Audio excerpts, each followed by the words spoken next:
I think it is important for us to also understand that each and every employee has the right to equity in the workplace and has a right to a fair working environment. And probably to go back to Madeline and Heath's point earlier, to say yes, it's unwanted. And Heath was actually honing on the fact that you need to make another person know that it's unwanted, even though sometimes you say, you need to respect my boundaries, but we need to also verbalize our boundaries, because what we deem to be common understanding or common knowledge of boundaries, it's not known to the next person, right?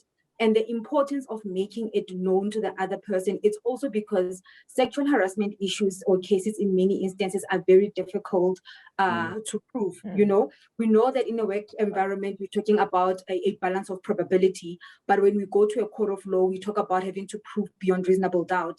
And that is why it is important to actually say to the person, it might be a good gesture, but for me, it's not acceptable. It might be acceptable for Tahira, but for me, it's not acceptable. And that's when you actually start making sure you verbalize that. You need to make sure that you verbalize that.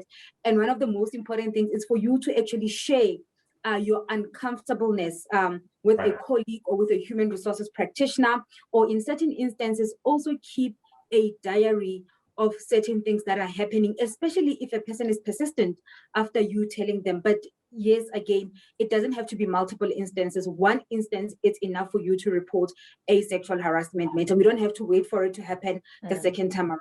So I'd like to actually build up this narrative a bit so that we actually get to that definitional issue, talk about the characters, the behaviors, and then we'll move across to the solutioning of it all. Tahira, I just think, you know, we've got some lawyers' evidence that might be a tag on your personality or on your profile to say that you would want to accept sexual harassment or gestures. But, you know, we've had a conversation before, and you've talked about being a woman in the aviation industry. You're a very small minority. You are surrounded by testosterone, and with that comes sometimes some really challenging circumstances. Just walk us through some of the accounts, some of the stories that you've heard that have made quite an impression on you and perhaps brought you to a position where you've wanted to advocate for female pilots, because this is quite an ongoing issue. And every female pilot I've spoken to has talked about a real fear of speaking out. And if you're dealing with a superstar captain of a big airline, chances are nothing's going to happen to him, but you might be the one to lose your job. Walk us through some of these stories, if you would. All right. Well, starting off with myself and my experiences, yes, it's very male-dominated up until today, as we all know. For example, in my company, at the moment, there's only 3 females amongst about 40-odd males. So most of the time, I am flying with another male, and most of our flights end up in a night stop somewhere in the bush or in another city.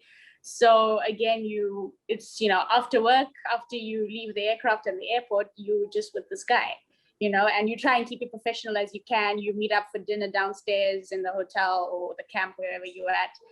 But yeah, most of the time you'll get those comments, and you'll get stuff like, so are you leaving your door unlocked tonight? And, you know, harassing comments like that, basically. And you're like, no, I'm not leaving my door unlocked. But yeah, you get those kind of comments. And it's a bit different now because you're not exactly in a workspace anymore. You're not in an office where you can almost immediately report this person or get some sort of help as such. But you're in the middle of nowhere half the time in the bush, and you've got to deal with these males on your own. But I think you've just got to be as straightforward as you can, because if you do sort of semi-entertain that kind of behavior, it will lead to something that could be sexual harassment.